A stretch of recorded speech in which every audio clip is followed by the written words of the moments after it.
Welcome back to another GCH Off Ice interview. And this time we have the voice of Grove City Hockey, the man behind all of the calls, all of the goals, all of the saves, Sean Takakjy. Sean, welcome to the show. Thanks for having me, Jake. Appreciate it very much. You didn't really need to do that nice of an intro for me. Well, we always want to welcome the guests with a very open arms and very appreciative of all that they do. Let's get right into it. Sean, obviously you broadcast and you do all the play-by-play for Grove City Hockey, but that's not where you started. Tell me a little bit about your experience with the USHL and especially the close team, the Youngstown Phantoms. Yeah, I mean, it was a fun time. So, I'm about my first year coming out of Slippery Rock. I already did a couple years of community college, and I didn't know what I was like. I know I wanted to work in sports, but I didn't know I wanted to work in hockey. I'm like, I don't know what's around here, what's going to be, what I can work for. Like, you just think Pittsburgh Penguins. And I'm like, I'm not going to get that within my sophomore year of college. So I started looking around, and, the Youngstown Phantoms came up. I'm like, this isn't that far of a drive. I'm Googling it. And, it's like, it's only about, maybe a little bit less than an hour from Slippery Rock. And, I had no idea about the team. I knew they played in the USHL, and I go to do the interview. And of course, standing right there is Troy Loney. So I'm like, okay, this is a good way to start off here as a, 22-year-old. And then I actually did the interview with his wife, Afka, and, she's like, well, do you know about this? And I was like seeing the pictures on the walls and everything like that. There's a nice big picture of Brandon Saad, like right behind where I'm interviewing. I'm like, yeah, I know that guy right there. He's pretty good.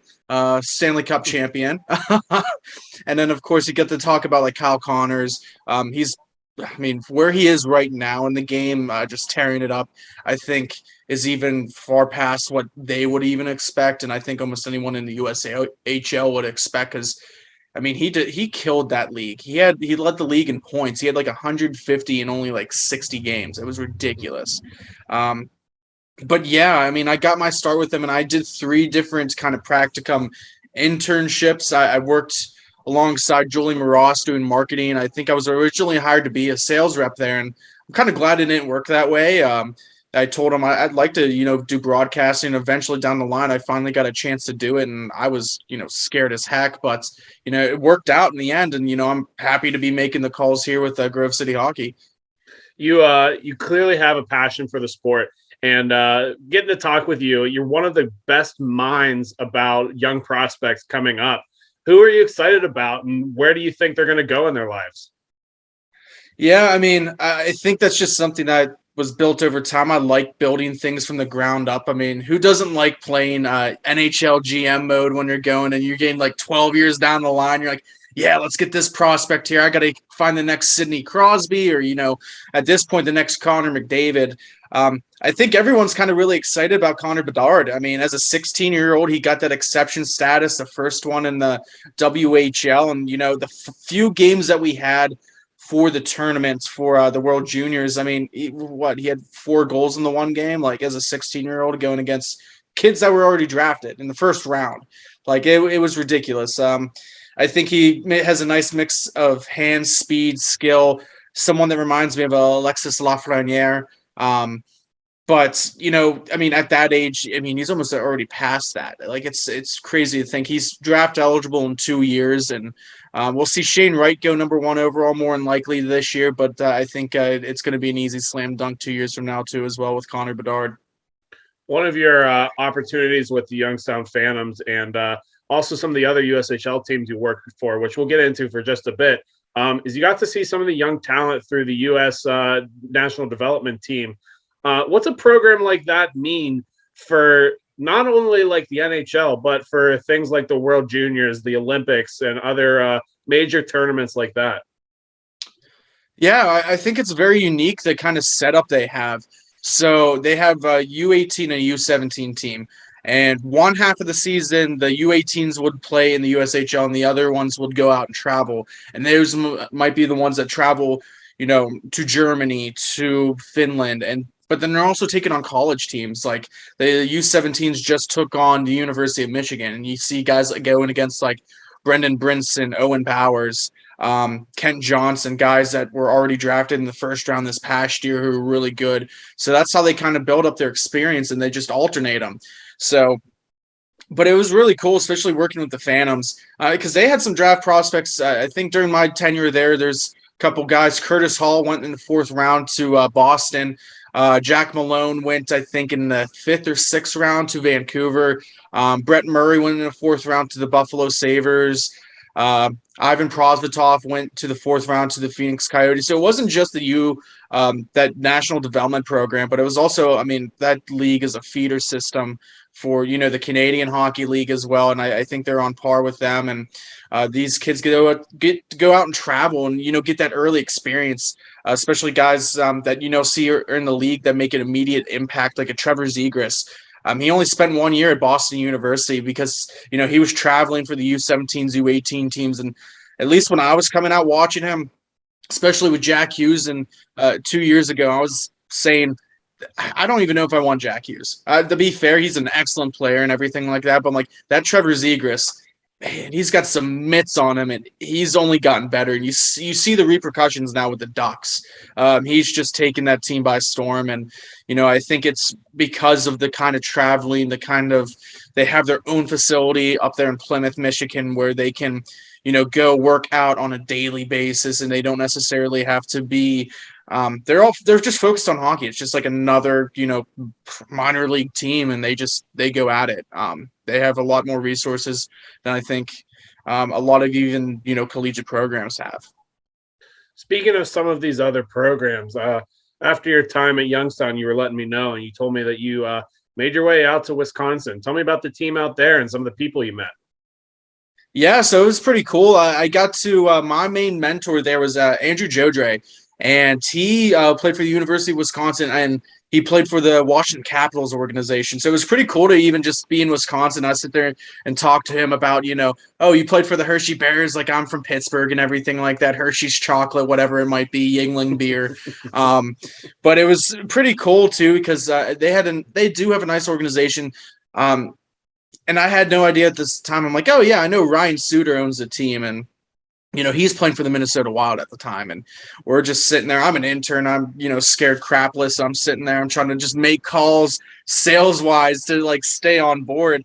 And they're like, oh, yeah, Ryan's here. And I was like, Ryan who? And then you just see this guy walk in, and I'm like, oh, my God, that's Ryan Suter.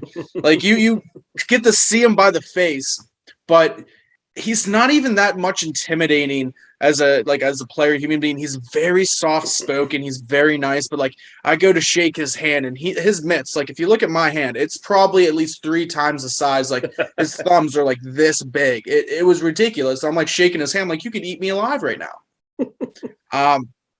But he was real nice, and it was cool because at least my time there, I only spent half a season there. We drafted Pierre Maguire's son in the USHL Phase 2 draft, and his name's Ryan. I wish I could have said he had a better shakeout. He wasn't, the most aptitude player, but it was pretty cool because Pierre Maguire did stop. He came to our games, and I think gave us some extra, exposure, which is pretty cool to the USHL because it's a very great league. Everyone thinks it's just, second tier to, whether it's the Q, the W, or the O. No, these kids, they try to take our kids all the time here from the USHL because they're really good. It's not like it's just all US-born kids. They do have kids, from Latvia. They have kids from Finland. And, the one cool thing for the Pittsburgh connection here, Teddy Bluger's cousin was playing on that team too. And he would just used to walk around the facility. He's like, oh, yeah, we're going to get it done. And, like, I forget the trainer's name there. He's like, dude, you need to, shut up here. Just because you're Teddy Bluger's cousin doesn't mean crap. You haven't scored a point all year. And it was the funniest chirp I think I've ever heard in my life. One of the things that we always push here at Grove City Hockey, and you know that more than anybody, is how important it is to get youth hockey involved. You're one of the only members of GCH that played in the PIRHL growing up. Tell me about your experience with that and why it's such an important league for young hockey players. Yeah, so me personally, I made the transition from playing football, from playing baseball. You can ask a lot of even our own friends here that's probably saw me play in Pearl. I couldn't skate. I was terrible. I still can't skate. I mean, that's why they call me the overweight eight, but that's neither here or there. But it was great. So at least, so I played for Seneca. I was able to have a practice once a week, be able to go and travel to these different places like Hot Shots, RMU, and kind of get that initial exposure to some of these rinks that we ended up broadcasting at, which was pretty cool. And they work it into an easy way, like especially that beginning tournament. Like you get to play 4 preseason games. They're all kind of Iron Man style. You play 2 periods, 10 minutes, no whistles, just keep going. But it's very good. Like a lot of the kids I played with, I mean, they're playing collegiate hockey. They played at SRU. They played for teams like Lindenwood. And you got to go up against some good talent too, and you see these kids later in the future, and those skills I think are just necessary. It doesn't matter if you're playing, I think, baseball, football, basketball. I think there's a lot of universal skills that build and lead into a healthy lifestyle, and also take you along the way, like hard work. I never thought I would be sitting here to say I work 3 jobs. It's crazy. But I think that was one thing, going to school and then having this multiple extracurricular activities, whether it was baseball or hockey, and put in that work. And, it just kind of sets you up for that lifetime, that work ethic. The team cooperation, I think everywhere I've gone, we've always stressed that team mentality. We're in it together. We're trying to get everything accomplished. But I don't think a lot of kids necessarily get to experience that. And the nice thing with inline hockey, playing in Pearl, it's very inexpensive. You can use it as a supplement to play ice. You can play that. And then, if you want to try something else out, you got plenty of time. But especially a lot of our programs, like with GCH, we try to give kids the ability to rent out equipment that might not have it. I wish coming from a little bit of a wealthier background, with Seneca and Cranberry, my family didn't have as much money. I had to choose whether it was hockey or all the other sports. But we give the opportunity for kids to rent out the equipment, try the game, because I think most people that try the game strap up the laces for the first time, whether it's inline ice, even if you're playing, street hockey, it's the best game. I mean, I think everybody thoroughly enjoys it, and they never look back after that. The friendships built, obviously, going along the way. I think, I still have friendships, that I still in contact with. My buddy Mason is one, for example, that we met through hockey, and we were college roommates. Like it was amazing. I think it's truly a great blessing in disguise. I think it's way more than what it is just playing hockey. There's just so many friendships and bonds you build along the way that you carry out throughout your entirety of your life. Before we get to the end here, we have a couple of more questions for you. Unfortunately, this season, the great Mike Lang did retire. Kind of a role model to you, yes or no? Are you going to bring any cool Langisms to the GCH broadcast? I'll try my best. Yeah, Mike Lang was, I think, in the Pittsburgh area, and he was in the Hall of Fame before 2000. Like he was, I think every kid in Western PA, maybe even Eastern Ohio, knew who Mike Lang was. And I think a lot of the time you're turning on the TV, you're using the clicker, you're turning down that volume, and you're turning up the radio as you're watching. He was just that good.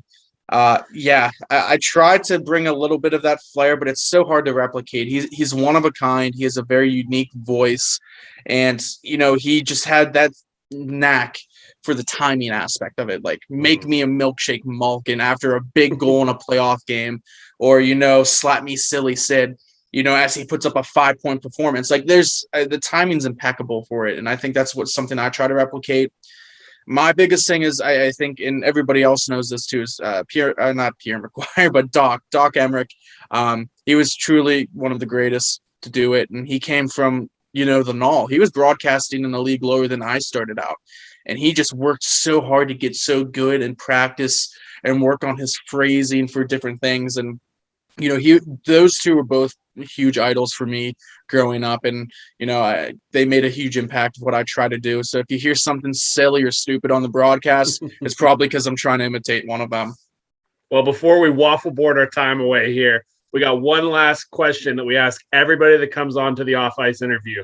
You do have some playing experience, so this one does pertain to you. If you had to choose between playing with an offhanded stick or your skates untied, what would you choose and why? Give me the offhand stick easy. I have trouble skating to begin with. Let's not make that any more difficult than it needs to be. The backhand stick. So like when I played baseball, I threw right-handed and then batted lefty. So like I think I could make that work in that aspect and make it, at least maybe not the prettiest shot, but at least something on that. Well, you hear here, folks. The next content piece, Sean Takakjy takes on left-handed hockey. Hey, Sean, we appreciate your time. And unfortunately, we are out of time here, but make sure you guys check out our upcoming broadcasts, listen to Sean live, and we'll see you next time on Grove City Hockey Off Ice Interview. Thank you very much, Jake. Hit that subscribe button on our YouTube page.